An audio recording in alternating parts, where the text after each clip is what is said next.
জাপানে আমার সাইকেল চুরি হওয়ার পরেও আমি সাইকেলের টাকা আবার ফেরত পেয়েছি। কিভাবে পেলাম চলেন সেই কাহিনী আপনাদেরকে শোনাই।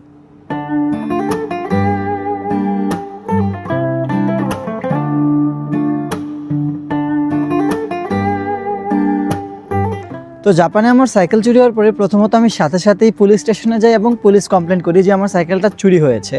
তারপরে কিছুদিন অপেক্ষা করি যে আমার সাইকেলটা খুঁজে পায় কিনা পুলিশ, বাট আনফর্চুনেটলি এখন পর্যন্ত পুলিশ খুঁজে পায়নি।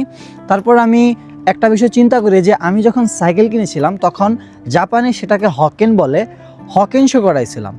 পরে এই হকেনশোর মানে হলো ইন্স্যুরেন্স। সো ইন্স্যুরেন্স করানোর কারণে আমি সাথে সাথে ওই সাইকেল দোকানে যাই, গিয়ে তাদের সাথে যোগাযোগ করি যে আমার সাইকেলটা চুরি হয়ে গিয়েছিল এবং আমার ইন্স্যুরেন্স করানো আছে, এখন আমি সেটাকে কি করতে পারি। তখন তারা আমাকে পরামর্শ দেয় যে ওই ইন্স্যুরেন্স কোম্পানির সাথে ফোনে কথা বলতে হবে। তারপর যেহেতু আমার নিহঙ্গ লেভেল বা জাপানিজ ভাষার লেভেল ততটা আপার লেভেলের না, তাই আমি আমার টিচারের সাথে যোগাযোগ করি এবং টিচারকে দিয়ে প্রায় 3 দিন কথা বলাইতে হয়।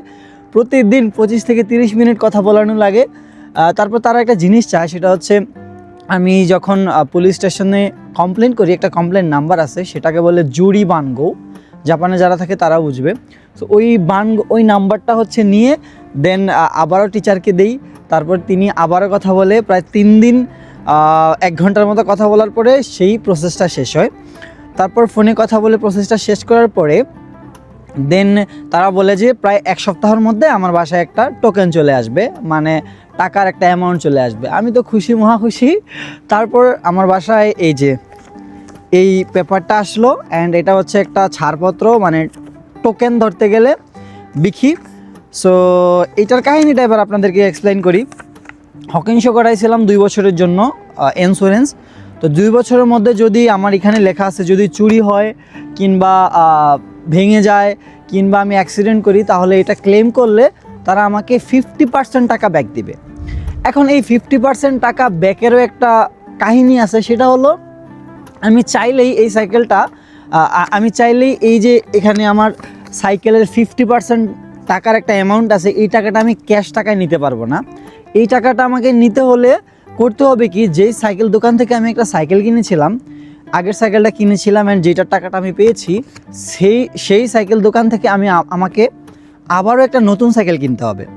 নতুন সাইকেল কেনার পরে সেই নতুন সাইকেলটার যত দাম হবে সেই দাম থেকে আমার এই যে 50% টাকা আছে, সেই 50% টাকা মাইনাস করে দিবে, হ্যাঁ ছাড় দিবে।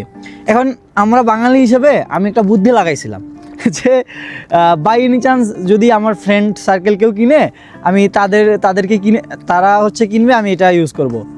এটা হবে না, অনলি অফ আমি কিনতে হবে। যদি আমি কিনি, আমার সাইকেল হয়, তাহলে তারা এই ছাড়টা দিবে, তাছাড়া এই ছাড়টা দিবে না। তো এই হচ্ছে কাহিনী। অ্যান্ড এভাবেই যারা জাপানে আছেন তারা যদি ইন্স্যুরেন্সটা করাই রাখেন, হকেনশোটা করাই রাখেন সাইকেলের উপরে, যদি চুরি হয়, ভেঙে যায়, অ্যাক্সিডেন্ট করেন, তাহলে আপনারা চাইলে 50% টাকার মতো ব্যাক পেতে পারেন। এখন এক সিটিতে এক এক রকম হতে পারে, বাট আমার সিটিতে এইরকম। সো এই কাহিনীটা আপনাদেরকে শেয়ার করলাম। অ্যান্ড আনফর্চুনেটলি এখন নতুন সাইকেল আছে, এটাই এখন ইউজ করতেছি, আগেরটা নাই। তবে দেখি আগেরটা যদি পাই তাহলে তো হয়ে গেল। আজকে 3 মাসের মতো হয়ে গেছে আগেরটা হারাইছে মেবি। সো এই আর কি কাহিনী। যারা এই ভিডিওটা দেখছেন, জাপানে যারা আছেন, তারা কিন্তু চাইলে এই কাজটা করে রাখতে পারেন।